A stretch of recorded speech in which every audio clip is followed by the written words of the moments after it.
오늘 기도의 능력 세 번째 시간입니다. 지난 시간에 이어서 어떻게 보면 선포기도 두 번째 시간인데요. 입술의 선포가 삶을 바꾼다. 우리의 인생을 변화시키는 30일의 선포기도에 대해서 여러분하고 좀 나누고자 합니다. 특별히 오늘 지금 그 선포기도에 대한 30가지의 진리를 여러분에게 좀 나누려고 합니다. 제가 고민을 많이 했어요. 이렇게 좀 긴 내용을 다룬 적이 없는데 제가 결국 오늘 이 설교를 통해서 궁극적으로 하기 원하는 것은 제가 30일의 기도 체인을 지금 만들고 있는데 그 하루하루에 해당하는 진리들을 제가 좀 여러분 좀 깊이 설명을 해야 좀 여러분이 그 하루하루의 선포 기도를 좀 더 가치 있게 선언할 수 있겠다라는 마음이 들어서 좀 개수가 좀 되지만 좀 이걸 꼭 좀 나눠야겠다라고 생각 들었습니다. 그래서 오늘 선포 기도에 대한 30가지의 가치들, 진리들을 여러분에게 나누기 원합니다. 아마 여러분은 이 말씀을 들으면요, 선포 안 하고는 견딜 수 없는 불을 여러분 느끼게 될 거예요. 아멘. 자, 첫 번째 진리입니다. 죽고 사는 것이 입술의 권세에 있습니다. 잠언 18장 21절입니다. 우리 같이 읽어볼까요? 시작. 죽고 사는 것이 혀의 힘에 달렸나니 혀를 쓰기 좋아하는 자는 혀의 열매를 먹으리라. 자, 지금 이 읽었던 잠언 18장 27절은요, 명확하게 뭐라고 얘기하고 있어요? 죽고 사는 것이 어디에 있다고요? 혀의 힘에 있다라는 거예요. 즉 여러분의 말은요, 단순한 소리와 말이 아니라 어떤 것을 죽게 할 수도 있고 살릴 수도 있는 엄청난 권세가 있다라고 성경은 이야기합니다. 여러분 누가복음 1장을 보면은요, 사가랴가 나옵니다. 이 사가랴가 어느 날 천사로부터요, 세례 요한을 출생하게 될 것에 대해서 말씀을 듣게 돼요. 근데 사가랴가요, 당시에 나이가 너무 많이 들었고 오랫동안 자녀를 위해 기도했지만요, 자녀가 생기지 않아서 당시에는요, 더 이상 자녀를 위해 기도하지 않고 있었어요. 그러니까 육신적으로도 더 이상 아이를 가질 수 없고 그 자녀를 위한 기도를 멈춘 지도 오래되었기 때문에요, 하나님께서 네가 세례 요한을 잉태할 것이다라는 이 말씀을요, 믿을 수가 없었던, 믿지를 못했습니다. 근데 그 하나님의 약속을 믿지 못한 결과가 무엇이었냐면요, 요한이 출생할 때까지 사가랴가 벙어리가 됩니다. 사가랴가요, 말하는 능력을 잃어버린 거예요. 여러분 좀 궁금하지 않으세요? 이런 질문 해보셨어요? 왜 하나님은 사가랴를 벙어리로 만드셨을까? 왜냐하면 죽고 사는 것이 혀의 권세에 달려있기 때문이에요. 사가랴 안에 있는 불신이 그의 입술을 통해 고백되어질 때요, 세례 요한을 향한, 즉 하나님이 주신 약속과 목적을 유산시킬 수 있기 때문에 하나님은요, 그 입을 벙어리로 만드셨다는 거예요. 이 누가복음 1장 후반부에 보면은요, 이후에 예수님을 잉태한 마리아가요, 세례 요한을 잉태한 엘리사벳의 집을 방문합니다. 이때요, 엘리사벳이 성령으로 충만해지고 뱃속에 있던 요한이 뛰놀기 시작해요. 무엇이 이 일을 가능하게 했을까요? 누가복음 1장 41절입니다. 엘리사벳이 마리아가 무난함을 들음에, 뭐예요? 마리아의 인사말이요, 엘리사벳을 성령으로 충만케 하고 태중에 있던 요한을 뛰놀게 했다라는 거예요. 잠언 6장 2절 한번 같이 읽어볼까요? 시작. 내 입의 말로 내가 얽혔으며 내 입의 말로 인하여 잡히게 되었느니라. 속박과 자유가 무엇으로 결정된다라고 성경은 이야기하고 있어요? 우리의 입술의 말이라는 거예요. 우리의 말이요, 우리의 인생을 올무에 걸리기도 하고요, 우리의 인생을 사로잡히게 만들 수 있다라고 얘기해요. 이처럼 우리의 입술은, 저와 여러분의 입술은요, 하나님 나라의 생명과 죽음을 결정하는 놀라운 권세를 갖고 있는 것입니다. 그렇기 때문에 여러분, 우리는 진리를 사랑하고요, 진리를 의도적으로 말할 줄 아는 사람이 되셔야 돼요. 특별히 이해되지 않는 상황 속에서도 진리에 기초한, 여기를 주목하셔야 돼요, 의도적이고 목적이 있는 말을 하셔야 됩니다. 왜냐? 하나님 나라에서는요, 생명과 능력이 선포를 통해 가속화되기 때문이에요. 다시요, 하나님 나라에서의 생명과 능력은 선포를 통해 가속화가 됩니다. 두 번째입니다. 우리의 선포가 여러분의 미래의 기초를 만듭니다. 여러분의 미래의 프레임을 만드는 거예요. 히브리서 11장 3절 같이 읽어볼까요? 시작. 믿음으로 모든 세계가 하나님의 말씀으로 지어진 줄을 우리가 아나니 보이는 것은 나타난 것으로 말미암아 된 것이 아니니라. 자, 우리는 방금 읽었던 말씀처럼요, 믿음으로 하나님의 말씀이 보이지 않는 세계의 기초와 틀을 짓고 그 결과 지금 눈에 보이는 물리적인 세계가 창조되어졌다는 사실을 알고 있어요. 맞습니까, 여러분? 아멘. 이처럼 우리의 말 선포는요, 보이지 않는 영적 영역에 영향을 미치고 그 영적 영역에 일어난 일이요, 다시 우리가 속한 자연 세계에 영향을 미치게 한다는 거예요. 그래서 여기를 꼭 적어보세요. 선포는 우리의 인생과 운명을 세워가는데 가장 중요한 건축 자재와도 같다. 다시요. 여러분의 운명과 인생을 세워가는데 가장 중요한 건축 자재가 뭐냐면 선포라는 거예요. 여러분 5년 뒤에 어디에 서 있기를 원하십니까? 하나님께서 여러분을 통해서 또 여러분 안에서 무엇을 행하시고 세워나가길 원하세요? 그것을 선포해야 된다는 거예요. 할렐루야. 물론 이것은요, 우리가 말하는 대로 이루어질 것이라는 어떤 긍정의 힘을 말하는 것이 아니에요. 그러나 분명한 한 가지는요, 말씀의 선포가 하나님께서 일하실 구조를 세운다는 것입니다. 우리가 믿음으로 선포할 때 미래에 하나님께서 세우시고자 하는 일이 실제가 될 수 있는 기초를 놓게 된다는 거예요. 아멘. 세 번째입니다. 우리의 말은 예수님이 우리를 위해 이루신 모든 것을 경험하게 한다. 마태복음 12장 37절입니다. 같이 읽겠습니다. 시작. 내 말로 의롭다함을 받고 내 말로 정죄함을 받으리라. 여러분, 이 말씀은요, 단순히 우리가 거룩한 말을 해야 구원을 받는다는 뜻이 아니에요. 여기서 의롭다함을 받는다는 게 뭐예요? 구원받은 걸 얘기하는 거잖아요. 여러분, 이 말은 우리의 말로 구원을 받을 수 있다는 뜻이 아니에요. 우리 모두는 죄인이었습니다. 우리가 의롭게 된 것, 구원을 받은 것은 전적인 주님의 은혜였어요. 예수님께서 십자가에서 이루신 공로로 인하여서 우리가 의롭게 되었습니다. 맞습니까? 어떤 경우에도요, 사람의 열심과 노력으로는요, 의롭게 여김을 받을 수가 없어요. 그런데 오늘 지금 우리가 읽은 이 성경 말씀은요, 우리의 말로 의롭다함을 받게 된다라고 얘기를 해요. 자, 이게 무슨 뜻일까요? 이것은요, 우리의 말이 예수님께서 우리를 위해 이루신 것을 경험케 한다는 뜻이에요. 의롭게 되는 것은 예수님이 우리를 위해 행하신 일이죠.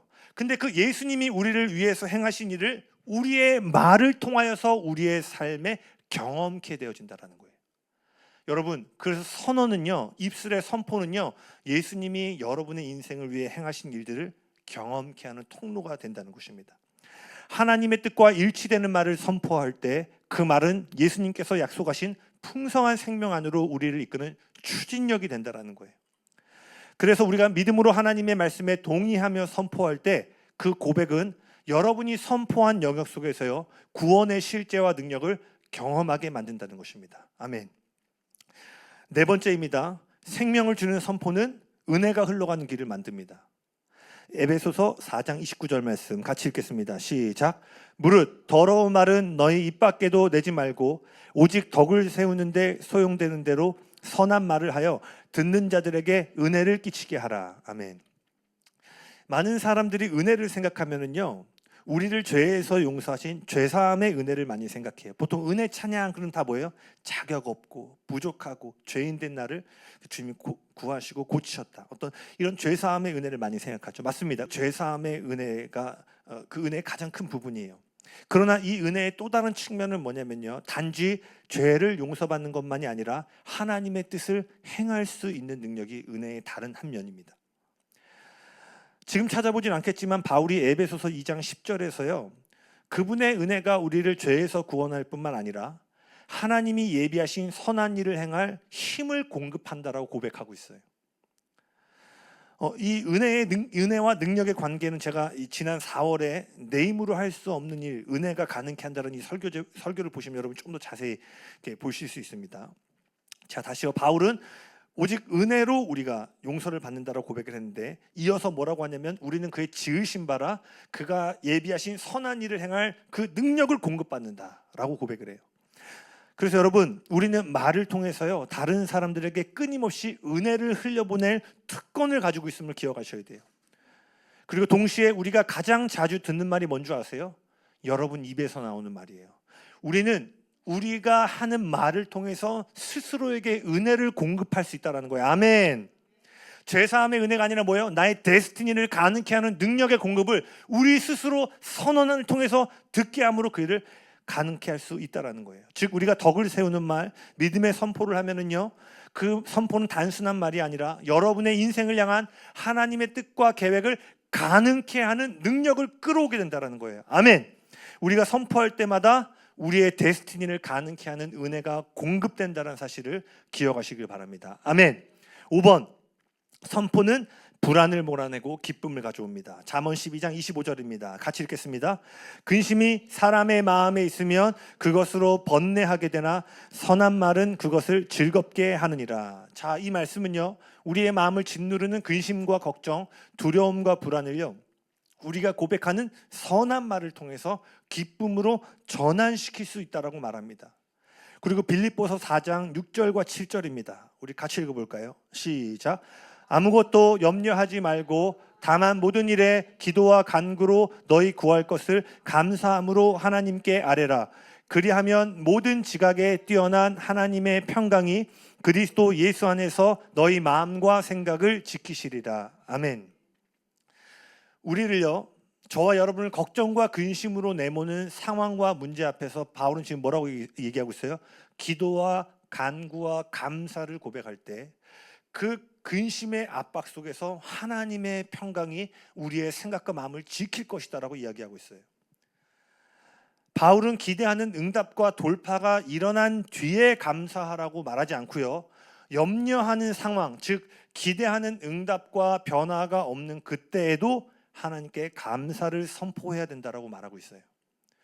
불안하고 두려운 상황 속에서 감사합니다라고 선한 말을 고백할 때요, 우리의 마음은 기쁨으로 충만케 되어져요. 많은 사람들은요, 상황과 환경이 변하면 기쁨이 회복되고 기쁨이 올 거라고 생각하지만요, 영적인 세계는 그렇지 않아요. 영적인 세계는요, 믿음의 선포를 통해 기쁨이 오게 된다는 사실을 기억하셔야 돼요. 아멘. 왜? 우리가 구하는 기쁨 뭐예요? 혼의 기쁨이 아니죠. 물리적인 상황으로부터 오는 기쁨이 아니라 뭐예요? 예수님이 이루신 십자가의 영의 기쁨이에요. 그래서 히브리서 말씀에 보면 뭐라고 되냐면 그가 십자가를 참으사 그 너머에 기쁨으로 참으셨다고 약속하셨어요. 여러분, 못 박혀 죽는 사람이 기뻐할 수 있나요? 모든 것이 엉망이고 최악의 상황이죠. 근데 그분은 뭐예요? 혼의 기쁨이 아니라 영에 속한 기쁨으로 자신의 부르심을 이루어 나가셨다라는 거예요. 이렇게 십자가와 같은 이 죽음이 짓누를 때에도 영의 기쁨은 우리를 살게 하고 이루게 한다는 것입니다. 아멘. 그리고 그것은 뭐예요? 선한 말을 선포할 때 이루어진다는 거예요. 아멘. 6번째, 선포는 우리의 인생을 변화시키는 능력입니다. 창세기 17장 5절입니다. 같이 읽겠습니다. 이제 후로는 내 이름을 아브람이라 하지 아니하고 아브라함이라 하리니 이는 내가 너를 여러 민족의 아버지가 되게 함이니라.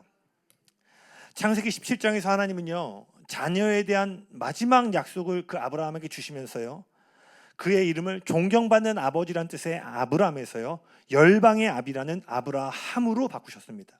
여러분, 질문하셔야 돼요. 왜 하나님은 상황을 바꾸시기 전에 이름을 바꾸셨을까? 하나님은요, 아브라함에게 자식이 한 명도 없었을 때 그를 열방의 아버지라고 선포하셨어요. 하나님께서 그의 이름을 바꾸신 이유는요, 아브라함으로 하여금 날마다 자신의 입술로 하나님의 약속을 선언하게 할 뿐만 아니라 그 아브라함을 둘러싼 모든 사람으로 하여금 아브라함아 아브라함아 뭐예요? 열방의 아비여 열방의 아비여. 그를 둘러싼 모든 사람과 환경들이 그 아브라함을 향해 약속을 선포하는 환경을 조성하기 위해서 그의 이름을 바꾸셨다는 거예요. 여러분, 기억하셔야 돼요. 흥미로운 사실은 하나님이 그에게 자녀의 약속을 주신 때는 75세입니다. 그런데 실제로 언약이 성취되어지고 변화된 것은 언제냐면 방금 읽었던 이 본문 99세에 이름이 바뀜으로 약속이 선포로 바뀔 때 실질적으로 이 약속이 전환되어졌다는 거예요. 이 말씀은요, 저와 여러분의 삶에 오랜 세월 동안 지연되고 있는 하나님의 약속들이요, 우리의 믿음의 선포를 통해 현실이 될 수 있음을 가르쳐주고 있습니다. 아멘. 7번째, 선포는 우리 안에 믿음이 자라나게 합니다. 로마서 10장 17절입니다. 같이 읽겠습니다. 그러므로 믿음은 들음에서 나며 들음은 그리스도의 말씀으로 말미암았느니라. 자, 믿음은 들음에서 나며 들음은 그리스도의 말씀에서 시작됩니다. 우리가 이 진리를 경험하기 위해서는요, 우리에게 진리를 말해줄 누군가를 기다릴 필요가 없어요. 왜냐하면 아까 말했듯이 우리는 우리가 말하는 것을 가장 먼저 듣기 때문입니다. 즉 우리의 믿음을 자라나게 하는 방법 중에 하나는요, 우리 입에서 진리를 선포함으로 진리를 우리의 영 가운데 먹이는 거예요. 우리가 진리를 선포함으로써 우리의 귀가 하나님의 진리를 반복적으로 들을 때 그 들음이 우리 안에 믿음의 생명을 자라나게 하는 씨앗이 된다는 거예요. 아멘. 여러분, 그러니 한숨 쉬지 마세요. 오늘 또 출근이야? 아니에요. 여러분, 기쁨의 언어로 바꾸셔야 돼요. 왜냐하면 우리가 그러한 부정적인 언어들을 말하기 시작하면 그 부정적인 믿음들이 증가하기 시작해요. 그러나 몸이 힘들지라도 나는 오늘 하나님이 맡기신 이 일터에서 하나님을 높이러 나간다. 아멘. 나에게 오늘 일할 수 있는 건강을 주시면 감사합니다. 아멘. 그렇게 믿음으로 선포함으로 뭐예요? 우리의 영을 강건케 해 나갈 수 있다는 거예요. 이처럼 우리가 진리를 선포할 때 그 들음이 우리 안에 믿음의 생명을 자라나게 하는 씨앗이 된다는 거예요. 선포는 믿음을 자라나게 하는 씨앗임을 기억하시길 바랍니다. 8번째입니다.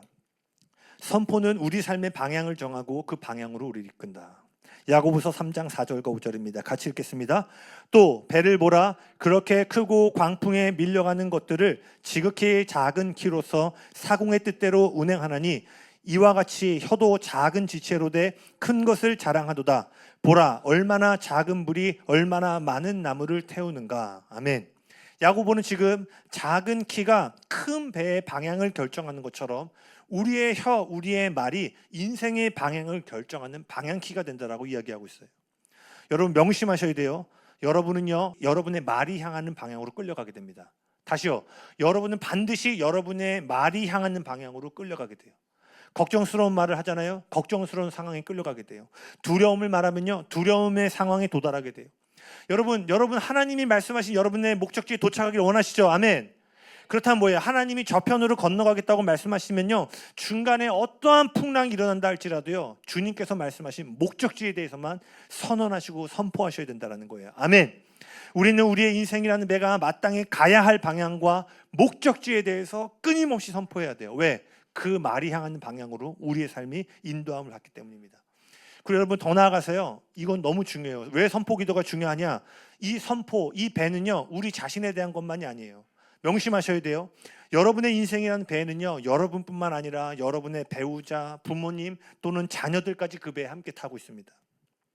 따라서 우리의 선포는요, 우리 자신을 넘어 우리 자녀들의 인생을 통해서 성취되는 거예요. 즉 우리의 선포는 오늘 내 삶의 이 선포가 작은 것 같죠? 아니에요. 여러분의 자손과 후손들을 향한 그들이 하나님의 목적으로 전진할 수 있는 능력을요, 오늘 여러분의 작은 선포를 통해서 그 능력이 흘러가게 된다는 거예요. 아멘. 너무 신납니다. 너무 선포하고 싶어요. 할렐루야. 9번째, 선포는 영에 속한 것을 땅의 실제가 되게 한다. 로마서 10장 10절 같이 읽겠습니다. 사람이 마음으로 믿어 의에 이르고 입으로 시인하여 구원에 이르느니라. 구원은 전적인 그분의 공로이지만 오늘 이 말씀은 우리의 고백이 예수님께서 이루시고 완성하신 구원을 우리 삶의 실제가 되게 한다라고 이야기합니다. 하나님께서 우리를 그분의 나라로 들어가게 하시고 또 그 나라 안에서 성장하고 전진하시게 하는 방법은요, 복음을 듣고 그 복된 소식을 믿고 그 다음에 뭐예요? 그 믿음의 실체를 입으로 고백, 즉 선포하게 하시는 거예요. 이렇게 할 때 하나님 나라의 실제 가운데로 우리의 삶이 들어가게 되는 것입니다. 그러니 여러분, 선포는 단순한 말이나 표현이 아니라 구원의 실제를 우리 삶 가운데 확증하고 견고히 세우는 하나님의 방법임을 기억하시기 바랍니다. 아멘. 10번째입니다. 말을 다스리면 인생 전체를 다스릴 수 있다. 야고보서 3장 2절 같이 읽어볼까요? 시작. 우리가 다 실수가 많으니 만일 말에 실수가 없는 자라면 곧 온전한 사람이라 능히 온 몸도 굴레 씌우리라. 아멘. 이 구절이 너무나 놀라워요.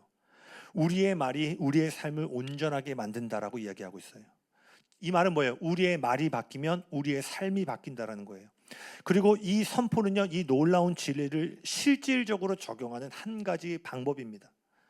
우리 삶의 어떤 영역이 변화되기를 원하면요, 그 영역에 대해서 구체적인 선포를 시작하는 것이요, 여러분이 기대하는 변화의 첫걸음임을 기억하셔야 돼요. 우리가 하나님의 말씀에 근거한 진리를 우리 자신을 향해 선포할 때 그 순간 보이지 않는 영역에서는 강력한 영적인 변화가 일어나기 때문입니다. 아멘.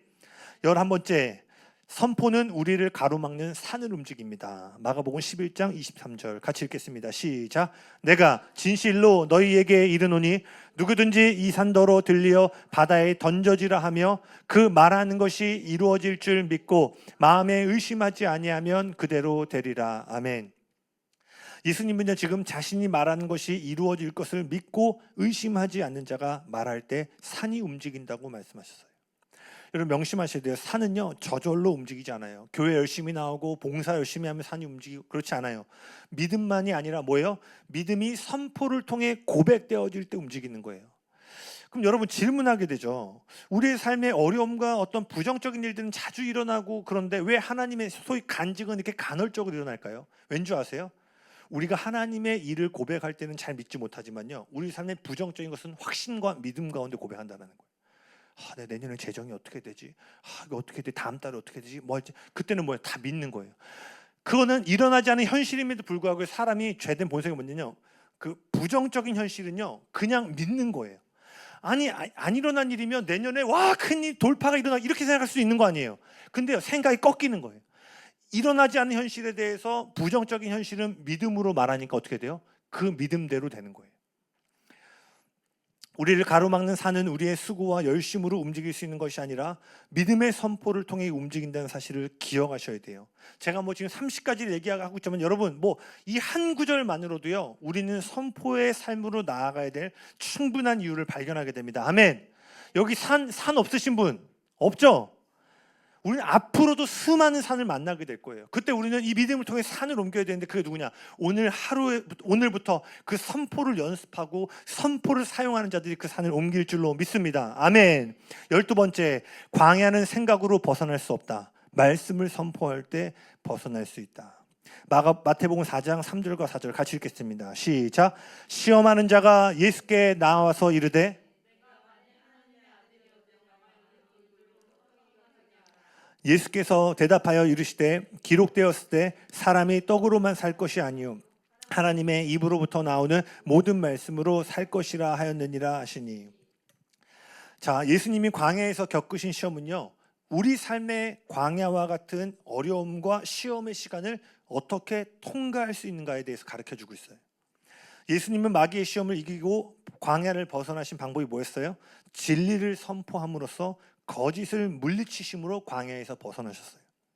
예수님은 진리를 생각하신 것이 아니라 뭐예요? 기록되었으되, 할렐루야, 진리를 선포하심으로 거짓의 계계를 파쇄하고 광야를 나오셨다는 거예요. 이처럼 우리 인생의 광야를 벗어나기 위해 필요한 것은요 더 많은 생각이 아니라 진리의 선포임을 기억하셔야 돼요. 때로는요 생각 많이 하면 복잡하고 꼬이기 시작해요. 그때는 생각을 멈추고 뭐예요? 진리를 선포하는 거예요. 기록되었을 때. 아멘. 광야와 같은 어려움의 시간 속에서 우리가 의도적으로, 다시요, 자연스럽게 있으면 그 말이 안 나온다라는 거예요. 의도성을 갖고 진리를 끄집어 와가지고 기록되었을 때라고 우리의 입술을 사용할 때 그 선포는, 의도적인 선포는 우리 인생의 가장 위대한 승리를 가져온다는 사실을 기억하시길 바랍니다. 아멘. 13번째입니다. 선포는 우리 안에 영적 불길을 일으킵니다. 야고보서 3장 6절 같이 읽어볼까요? 시작. 혀는 곧 불이요 불의의 세계라. 혀는 우리 지체 중에서 온 몸을 더럽히고 삶의 수레바퀴를 불사르나니. 이 야고보는 부정적인 말이 우리의 삶을 파괴하는 불이 된다라고 이야기하고 있어요. 다시요, 우리가 뱉는 작은 부정적인 말은 우리의 삶을 파괴하는 불씨가 됩니다. 그러나 여기서 기억해야 될 것은 첫 번째 원리로 살펴보았던 죽고 사는 것이 어디에 있다고요? 혀의 권세에 있습니다. 출애굽기 20장 5절을 보면은요 저주는 3대와 4대에 이른다라고 돼 있어요. 그리고 나서 하나님 뭐라고 말씀하시냐? 그러나 축복은 1000대까지 흘러간다. 이게 무슨 뜻이에요? 언제나 저주보다 축복이 훨씬 더 크고 강력하다라는 거예요. 아멘.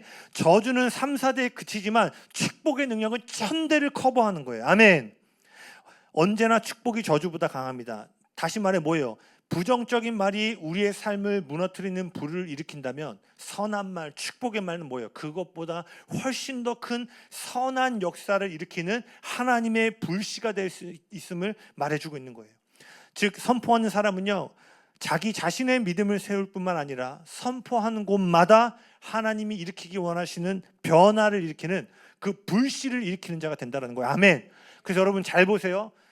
정말 여러분 제가 지금 선포기도 올리고 지금 30일도 만들고 있는데 정말 그대로 한번 해보세요. 몇 개월 앉아서 여러분은요 가는 곳마다 여러분을 통해서 불씨를 지피는 불의 사람들이 될 것을 제가 장담합니다. 아멘.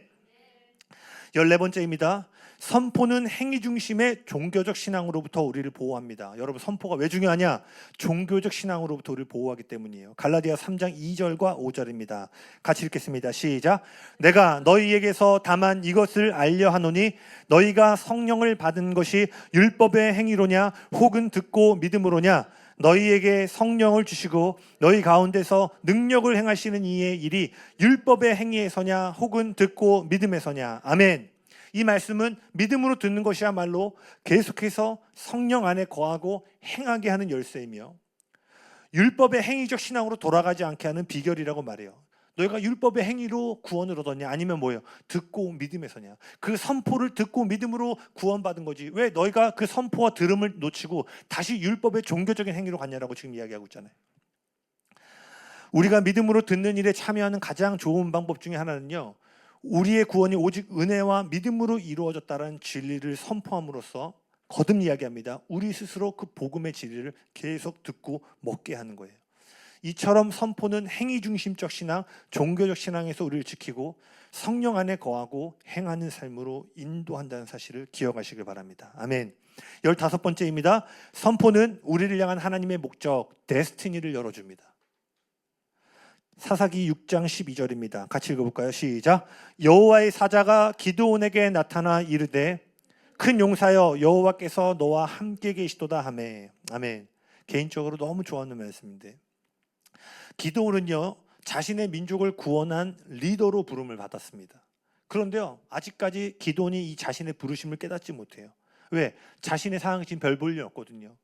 그 이방 자신의 민족을 압박하고 있는 이방의 나라가 무서워서요. 숨어서 그 포도주 틀을 짜는데 숨어서 막 이루고 있는 자신이 너무 형편없이 보이는 거예요. 그러니까 민족을 구원할 리더십의 부르심이요 자신과 너무 어울리지 않다라고 생각했던 거예요. 그런데 기드온이 자신을 향한 데스티니의 옷을 입고 그 일을 가능케 하는 기름 부으심이 언제 임했는지 아세요? 방금 읽었던 이 말씀, 천사가 기드온의 참된 정체성, 즉 하나님 안에서 기드온이 누군가인지를 선포할 때요 기드온이 자신의 사명의 옷을 입고요 그 일을 가능케 하는 기름 부으심을 공급받게 돼요. 이처럼 선포는 우리 인생을 향한 하나님의 목적과 계획을 풀어내며 또한 그 일을 가능케 하는 기름 부으심이 우리 삶에 흘러오도록 만든다. 그리고 우리 역시 기드온에게 선포한 천사와 같이요 우리가 그 천사의 사역을 할 수 있어요. 우리 역시 기드온처럼 처음 들었을 때 보이지 않고 말도 안 되게 느껴질지라도 그리스도 안에서 우리가 누구인가를 선포할 때요 그것이 뭐예요? 기드온에게 선언한 천사의 사역을 그 역할을 하는 거예요. 다시 말합니다. 비록 눈에 보이는 것이 없고 비현실적으로 느껴질 때에도 그리스도 안에서 우리의 정체성을 선포할 때 우리의 미래를 향한 문이 열리게 되는 것입니다. 아멘. 제가 그래서 뭐 하는 거예요? 이 개척교회 계속 선포하는 거예요. 열방을 먹이는 교회가 되게 하여 주시옵소서. 장기 선교사가 나오게 하여 주시옵소서. 보내든지 뭐 나가든지. 제가 와이프한테 막 언젠가 지난주가 그렇게 얘기했어요. 여보 우리가 생각한 것보다 더 빨리 선교사를 내보낼지도 모를 것 같아. 그래서 선언하는 거예요. 주님 주시는데 할렐루야. 부정적인 말을 멈추고 할렐루야. 그러니까 여기 와서 내가 뭘 얘기해요? 혼자 있어도 오늘도 하루 종일 혼자 있었어요. 그런데 신나는 거예요. 할렐루야. 앉아서 기도하고 선포하면 열방에 주께 돌아오고 아멘. 왜? 내가 선포를 통해 그 부르심의 옷을 입고 그 기름 부으심이 흘러오는 것을 알기 때문이에요. 우리가 아직 되기 전에 이미 된 것처럼 우리 자신을 부를 때 그 선포를 통해서요 여러분의 미래의 문이 풀리게 되는 거예요. 그리고 더 큰 가능성의 영역으로 인도함을 받게 되는 겁니다. 16번째입니다. 선포는 우리가 갈망하는 것들을 건축한다. 욥기 22장 28절입니다. 같이 읽을까요? 시작. 내가 무엇을 결정하면 이루어질 것이요 내 길에 빛이 비치리라. 자, 이 말씀은 우리가 무엇인가를 선언하면 그것이 이루어진다라고 말하고 있어요. 다시 말합니다. 단순히 말한다고 해서 자동으로 생겨나는 것이 아니고 긍정의 힘이죠. 그런 게 아니에요. 그러나 성경이 말하고는 분명한 영적인 원리 중에 하나는 무언가를 얻기 원한다면 반드시 말해야 한다는 거예요.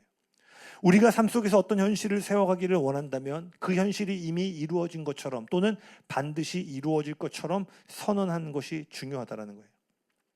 제가 세상을 볼 때요, 때로는 정말 도전받고 질투만 느낄 때 있어요. 여러분 혹시 그런 거 본 적 있으세요? 그 자기 개발 같은 영상 보면은 나는 5년 뒤에 뭘 타고 다닐 거다. 나는 뭐 10년 뒤에 뭐 얼마를 벌 것이다. 그게요, 사실 상당히 영적인 법칙과 원리예요. 단 그것이 그들은 이제 그 모든 것을 갈망하면 우주의 기운이 나에게로 와서 이루어진다는 것이, 자, 무슬림, 이슬람도 불교 신자도 몰몬교도 물을 틀면 물이 위에서 아래로 내려옵니다. 맞습니까? 이게 뭐라고 하냐면, 그러니까 자연의 이치고 섭리예요. 그냥 물은 위에서 뭐 기독교인들만 물에서 위에서 아래로 내려온 게 아닌 것처럼 영적인 영역도 그러한 영적인 이치가 있는데, 그게 뭐냐면 선언의 원리예요. 근데 때로는 제가 너무 도전받는 게 뭐냐면, 안 믿는 사람들이 훨씬 더 이 영적인 이치를 발견해서 구체적으로 얘기해요.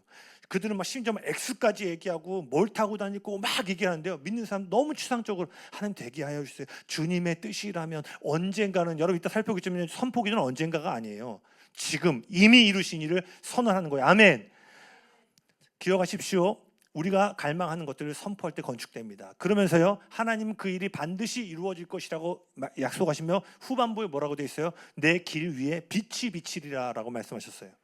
우리가 선포할 때 뭐예요? 우리는 세상 가운데 빛으로 드러나고요, 우리의 삶의 모든 영역 가운데 하나님의 선하심과 영광의 빛을 비춰내게 된다는 거예요. 아멘. 17번째입니다. 선포는 보이지 않는 것을 보이는 현실로 불러냅니다. 누가복음 4장 18절에서 19절입니다. 같이 읽겠습니다. 시작.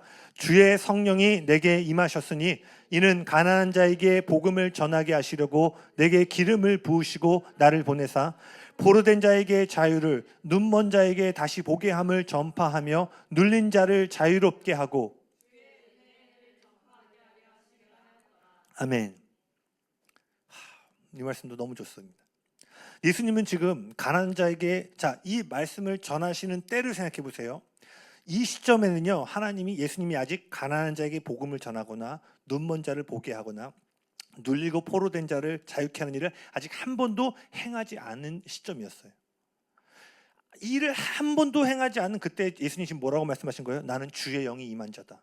나는 기름 부음을 받았고 나를 통해 가난한 자가 부유케 되고 눈먼 자가 보게 되고 억누린 자 갇힌 자가 자유케 될 것이다 라고 선포하셨어요. 다시, 예수님이 이 말씀은요, 이 지금 선언하신 이 말씀이 예수님의 삶에서 실제가 되고 경험되기 전에 예수님은 자신이 누군가를 선포하셨다라는 거예요.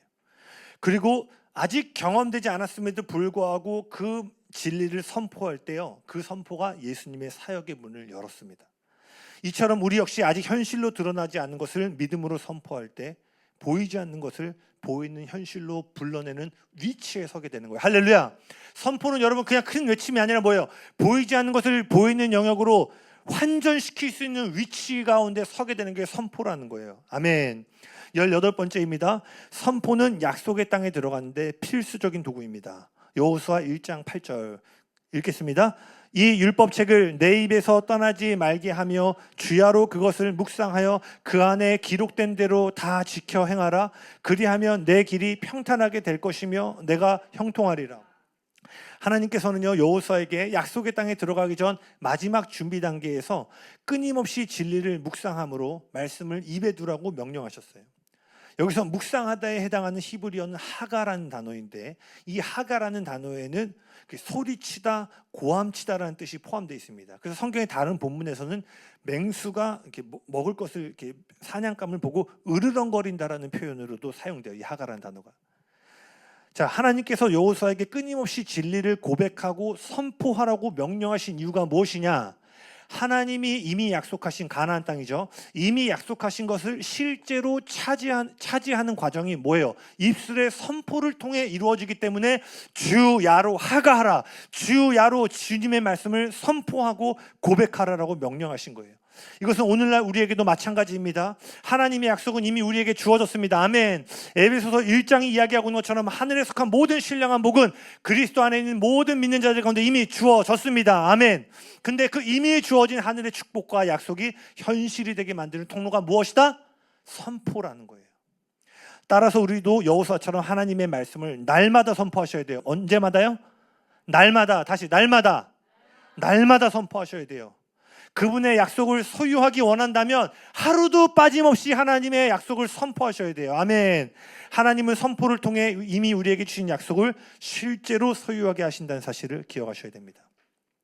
19번째입니다. 선포는 현실을 바꾸는 능력의 통로가 된다. 누가복음 7장 7절에서 8절입니다. 같이 읽겠습니다. 시작. 그러므로 내가 주께 나아가기도 감당하지 못할 줄을 알았나이다. 말씀만 하사 내 하인을 낫게 하소서. 나도 남의 수하에 든 사람이요 내 아래에도 병사가 있으니 이더러 가라 하면 가고 저더러 오라 하면 오고 내 정도로 이것을 하라 하면 하나이다. 자, 백부장이 지금 뭐라고 말했어요? 주님 말씀만 하여 주시옵소서. 그러면 내 하인이 나을 것입니다. 백부장은요, 선포된 한마디의 말이 현실을 바꿀 수 있다는 진리를 이해하고 있었어요. 그 깨달음이 얼마나 깊었는지요, 예수님조차 놀라게 만들었고, 예루살렘, 이스라엘 중에 이만한 믿음을 가진 자가 없다라고 이야기하셨어요. 예수님이 본 가장 큰 믿음은 뭐예요? 선포의 권세를 깨달은 자의 믿음이었어요.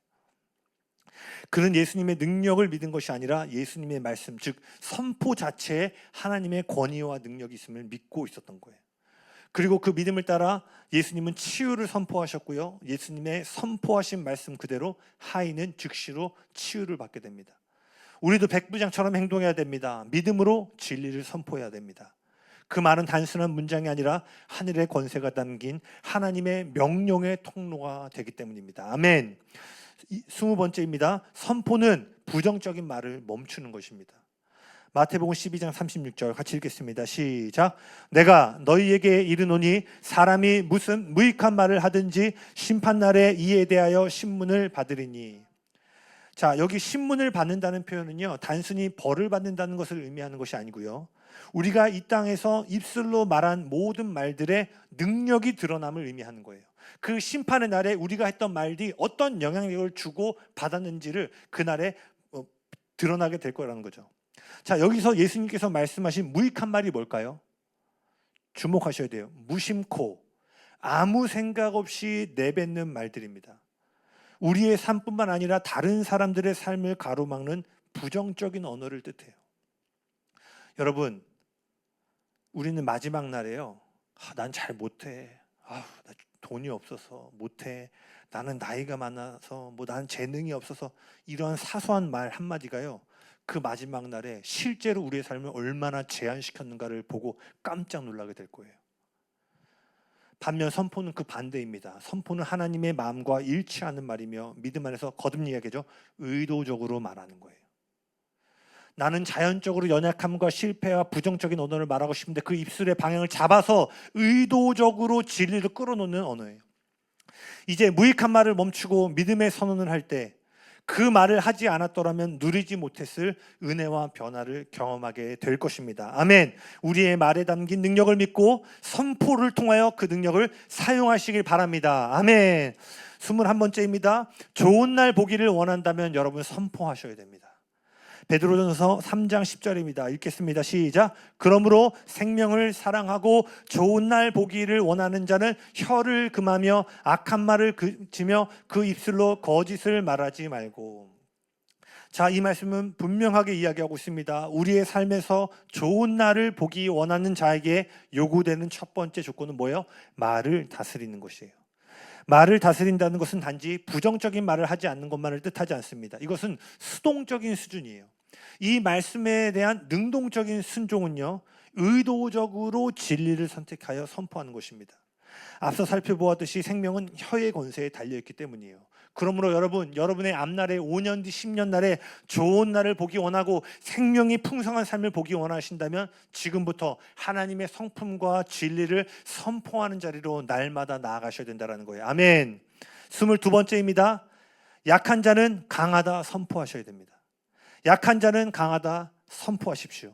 요엘서 3장 10절입니다. 읽겠습니다. 시작.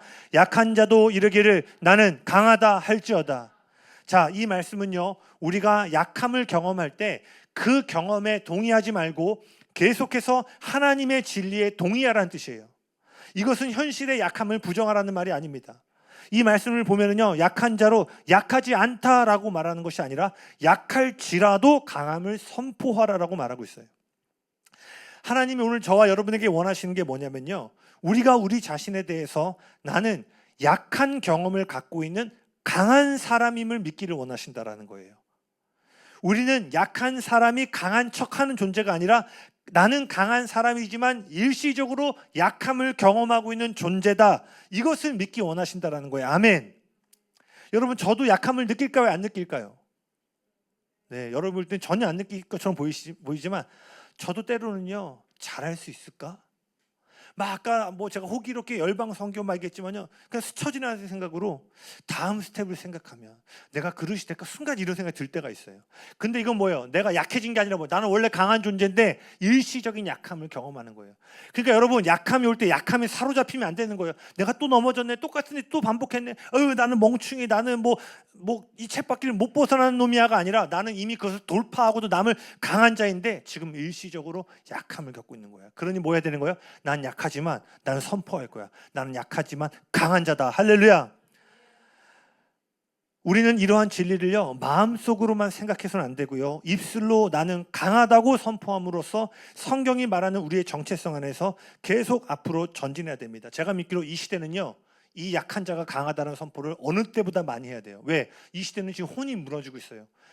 지금 이 시대가요, 모든 환경은 다 잘 이렇게 좋아졌잖아요.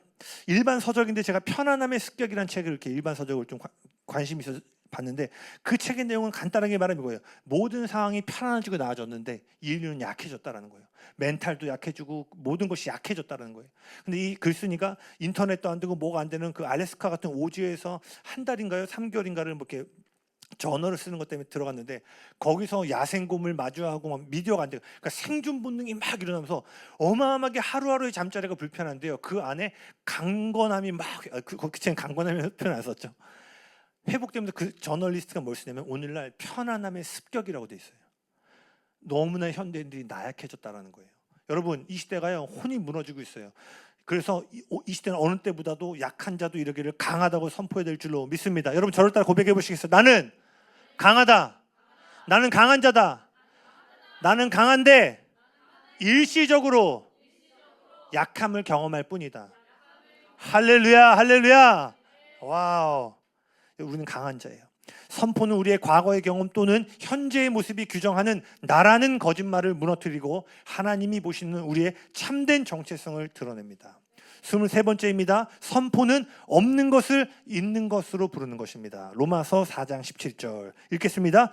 기록된 바 내가 너를 많은 민족의 조상으로 세웠다 하심과 같으니 그가 믿은 바 하나님이 죽은 자를 살리시며 없는 것을 있는 것으로 부르시는 이시니라. 아멘.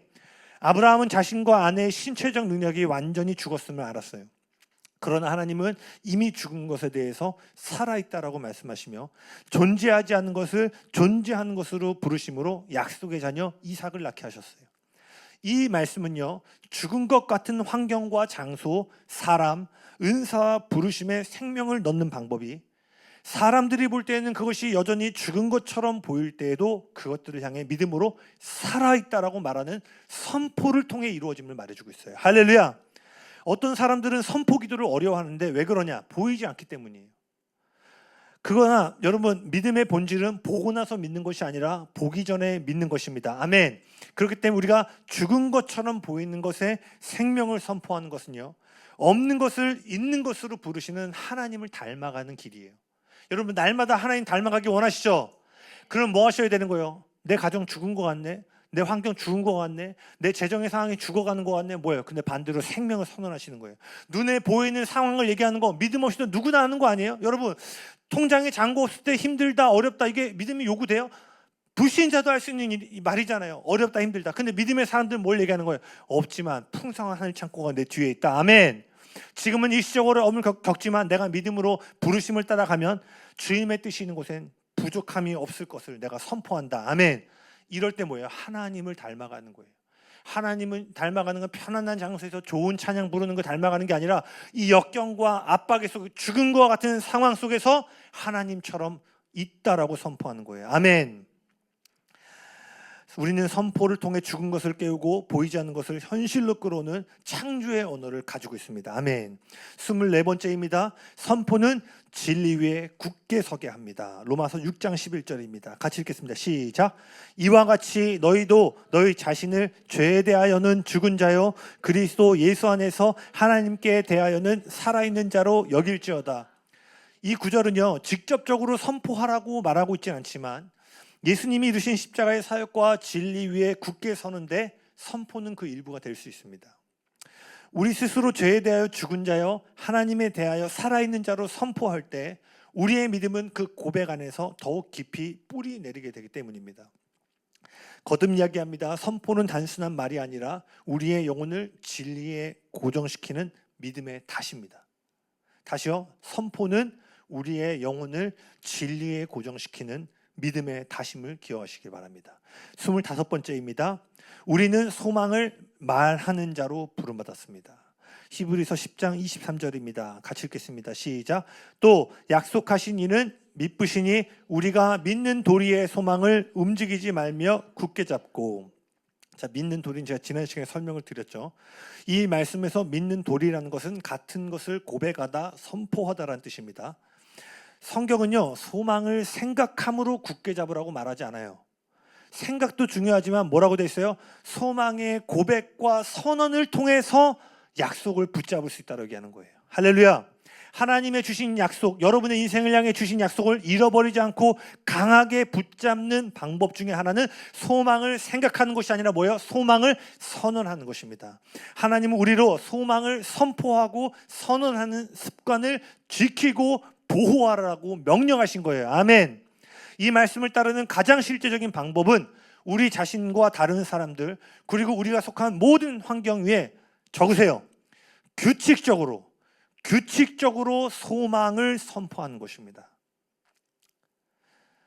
우리에게 주신 약속을 잃어버리지 않고 붙드는 방법 중에 하나는 규칙적으로 소망의 선포를 하는 거예요. 아멘. 26번째입니다. 선포는 우리가 구한 기도의 응답을 가져옵니다. 아까 읽었던 말씀 마가복음 11장 24절입니다. 내가 진실로 너희에게 이르노니 누구든지 이 산더러 들려 바다에 던져지라 하며 그 말하는 것이 이루어진 줄 믿고 마음에 의심하지 아니하면 그대로 되리라. 그러므로 내가 너희에게 말하노니 무엇이든지 기도하고 구하는 것은 받은 줄로 믿으라. 그리하면 너희에게 그대로 되리라. 이 말씀에 놀라운 영적인 원리가 담겨 있습니다. 우리가 기도할 때 이미 받았다고 믿는다면 그 믿음이 실제로 그 응답을 보게 만든다는 것이에요. 여러분, 이미 드린 기도에 대한 믿음을 표현하는 가장 좋은 방법 중에 하나가 뭔지 아세요? 우리가 여기 지금 믿음대로 고백하면 된다고 됐잖아요. 진짜 우리가 기도하는 이 기도의 표현이 믿음을 담고 있음을 드러내는 가장 좋은 방법 중에 하나가 뭐냐면 그것이 이미 이루어졌다라고 선포하는 거예요. 요한일서 5장 14절 15절 제가 날마다 기도하는 말씀 중에 하나인데 같이 읽어볼까요? 시작. 그를 향하여 우리가 가진 바 담대함이 이것이니 그의 뜻대로 무엇을 구하면 들으심이라. 우리가 무엇이든지 구하는 바를 들으시는 줄을 안즉 우리가 그에게 구한 그것을 얻은 줄을 또한 아느니라. 아멘. 이 말씀은 백지수표예요. 성경에서 하나님을 찾아와서 이 구절에 다 기록하면 뭐예요? 반드시 얻게 된다고 얘기하는 거예요. 그래서 저는 이 백지수표를 어떻게 사용하냐? 하나님의 성경에 있는 기록들 가지고 예를 들어서 지혜와 계시의 영, 야고보서 1장 5절 너희 중에 누구든지 지혜가 부족하거든 모든 사람에게 후이신 하나님께 구하라 그리하면 주시리라. 지혜를 주는 거는 하나님의 뜻이죠. 그럼 이 야고보서 1장 5절을요. 이 요한일서 5장 14절 15절의 백지수표로 앞에 가지고 오는 거예요. 그럼 뭐예요? 지혜를 구하는 것은 하나님의 뜻이고 하나님의 뜻대로 구하면 들으신 거고 그럼 뭐예요? 난 이미 받았다. 그럼 제 마지막 기도는 어떻게 되는 거예요? 나는 오늘 새로운 지혜를 받았다. 나는 오늘 신선한 계시를 얻었다. 아멘. 할렐루야. 자, 이 말씀은요 하나님의 약속이 우리의 삶에 이루어지는 과정을 이야기하고 있는데 첫 번째는 뭐예요? 성경 말씀을 통해 삶의 구체적인 영역에 대한 하나님의 뜻을 발견하는 것입니다. 자, 다시요. 여러분이 지금 처한 형편과 상황에 대한 그 영역에 대한 하나님의 뜻을 어떻게 발견할까요? 그 상황과 연관되어져 있는 성경 말씀을 찾는 거예요. 이게 첫 번째입니다. 두 번째는 뭐예요? 그 여러분이 발견한 하나님의 뜻이 삶에서 현실이 되기를 구하셔야 돼요. 그리고 세 번째는 뭐예요? 그것을 눈으로 보기 전에 이미 얻었음을 선포하는 것입니다. 아멘. 믿음의 기도는 언젠가가 아니라 이미를 말하는 것입니다. 참된 선포는 이미 이루어졌음을 믿음의 말로 표현하는 거예요. 아멘. 자, 간구는 언젠가가 포함될 수 있습니다. 그러나 선포는 왕의 전령이 하는 거예요. 어명이요, 아시죠? 어명이 뭐예요? 왕이 이미 말했다는 거예요. 선포 기도는 뭐예요? 하늘의 어명이 떨어졌다라는 거예요. 아멘. 언젠가 될 수도 있고 안 될 수도 있고 아니라 어명이요. 하늘의 왕이 어명이요. 왕이 말씀하셨습니다. 이 선포를 통해 반드시 될 것입니다. 고백하는 거예요. 27번째입니다. 선포는 성령께서 하나님의 뜻을 위해 일하실 수 있는 통로를 제공합니다. 창세기 1장 2절에서 3절입니다. 같이 읽겠습니다. 땅이 혼돈하고 공허하며 흑암이 깊음 위에 있고 하나님의 영은 수면 위에 운행하시니라. 하나님이 이르시되 빛이 있으라 하시니 빛이 있었고. 할렐루야. 이 말씀은요, 무언가가 일어나기 전에 반드시 말씀이 있음을 보여줍니다. 다시요, 이것은요, 우리의 삶에 무언가가 일어나기 전에 반드시 말씀이 있음을 보여주고 있어요. 하나님도 사탄도요, 각각의 나라의 뜻을 이 땅에 이루기 위해서요, 여러분의 입술을 사용한다는 사실을 기억하셔야 돼요. 시편 33편 6절은요, 지난주에 나눴던 말씀인데, 여호와의 말씀으로 하늘이 지음이 되었으며 그 만상은 그 입의 기운으로 이루어졌도다라고 말하고 있어요. 태초에 하나님을 말씀하시고 성령님이 그 말씀과 함께 역사하심으로 세상이 창조되었습니다. 기억하시죠? 호흡하지 않으면 사람은 소리를 못 낸다고 말씀드렸어요. 즉 하나님이 태초에 소리를 발하셨다는 것은 선언된 말씀과 호흡이신 성령님이 함께 하신 동역이었어요. 이처럼 선포는 성령님이 일하실 수 있는, 하나님의 뜻을 위해 일하시는 성령님의 공간을 확보시키는 게 뭐예요? 선포인 거예요. 할렐루야. 놀랍지 않아요? 선포는 자기 체면이 아니라 선포할 때 그 선포된 영역 가운데 성령의 호흡이 운행할 수 있는 공간을 확보하는 것이라는 거예요. 여러분, 우리의 삶에도 혼돈하고 공허하며 흑암이 깊은 영역들이 있을 수 있습니다. 근데 여러분 기억하셔야 돼요. 그 우리 삶에 혼돈하고 공허하고 흑암이 깊은 그곳에 누가 운행하고 계세요 지금? 성령님이 운행하심으로 여러분이 하나님과 같이 선언의 말을 하기를 운행하시면서 기다리고 계신다는 거. 할렐루야. 와우. 정말 신났나요? 여러분의 지금 고치고 싶고 돌파하고 싶고 그 끊어내고 싶은 그 혼돈하고 어두운 그곳에 지금 성령님이 운행하고 계신다고요. 근데 지금 소리가 안 나오니까 성령이 운행하지를 못하는 거예요. 태초에 빛이 있으라 말씀하실 때 흑암이 질서로 바뀌었던 것처럼 우리가 믿음으로 선언할 때 여러분의 삶에 있는 공허하고 혼돈이 있는 곳이 하나님의 질서로 변화될 것입니다. 아멘. 왜? 선포는 성령의 사역을 활성화시키기 때문이에요. 28번째입니다. 거인을 쓰러뜨리는 사람은 선포하는 사람입니다. 사무엘상 17장 46절에서 47절입니다. 같이 읽겠습니다. 시작. 오늘 여호와께서 너를 내 손에 넘기시리니 내가 너를 쳐서 내 목을 베고 블레셋 군대의 시체를 오늘 공중의 새와 땅의 짐승에게 주어 온 땅으로 이스라엘에 하나님이 계신 줄 알게 하겠고 또 여호와의 구원하심이 칼과 창에 있지 아니함을 이 무리에게 알게 하리라. 전쟁은 여호와께 속한 것인즉 그가 너희를 우리 손에 넘기시리라. 아멘. 자, 다윗은 말, 즉 선포를 통해 두려움과 불가능해 보이는 도전에서 승리하는데 모델이 됩니다. 그는 골리앗과 싸우기 전에 이미 입술에서 승리를 선포했어요. 그의 말은 단순한 용기의 표현이 아니라 믿음의 무기였습니다. 여러분 명심하십시오. 다윗은 물맷돌로 거인을 쓰러뜨린 게 아니에요. 그는 말씀의 선포로 이미 싸움의 방향, 흐름을 바꿔놓은 거예요. 아멘. 그러므로 기억하셔야 돼요. 거인을 쓰러뜨리는 자는 침묵하는 자가 아닙니다. 웅얼거리는 자가 아니에요. 뭐예요? 선포하는 자인 거예요. 아멘. 우리는 거인을 쓰러뜨리는 자리로 부름받았습니다. 아멘. 그러니 우리는 침묵의 자리가 아니라 뭐예요? 선포의 자리에 서야 된다는 거예요. 그러니 우리도 다윗처럼 매일의 삶 가운데 일어나는 전투에서 선포를 통해 공격해야 됩니다. 믿음의 입술이 곧 승리의 무기이기 때문입니다. 아멘. 29번째입니다. 할렐루야. 다 왔습니다.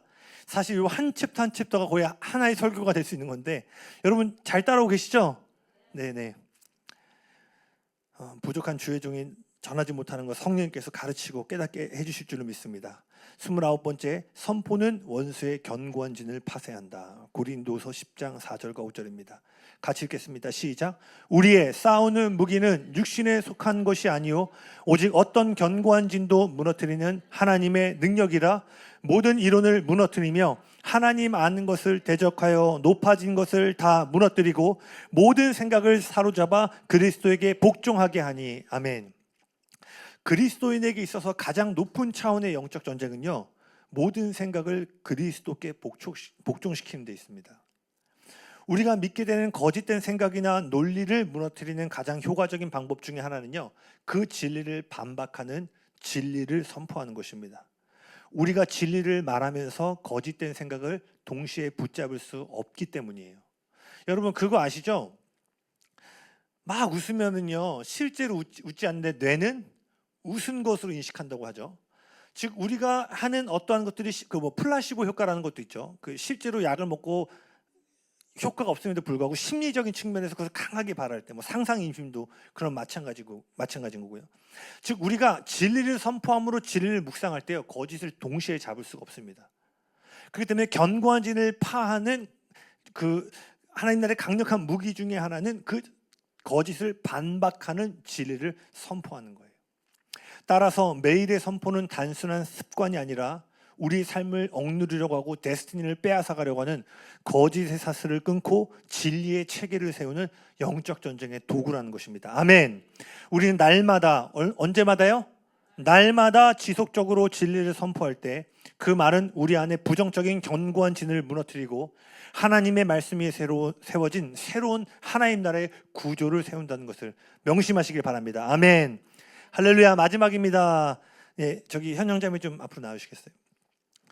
30번 우리 같이 읽어볼까요? 시작. 선포는 우리의 마음을 새롭게 한다. 로마서 12장 2절 같이 읽겠습니다. 시작. 너희는 이 세대를 본받지 말고 오직 마음을 새롭게 함으로 변화를 받아 하나님의 선하시고 기뻐하시고 온전하신 뜻이 무엇인지 분별하도록 하라. 마음의 새로워짐은요 저절로 이루어지지 않습니다. 그것은 우리의 삶의 특정한 영역들 안에 세워진 잘못된 믿음의 구조를 파쇄하고 하나님의 견고한 진을 세우기 위한 의도적인 계획을 통해 이루어져요. 제가 지난 시간에도 말씀드렸지만 때론 우리 삶에 있는 어떠한 잘못된 믿음의 구조는요, 우리가 아주 어린 시절 가운데 우리가 겪었던 어떤 가정 환경 또는 어떤 대인 관계를 통해서 세워졌을 수 있어요.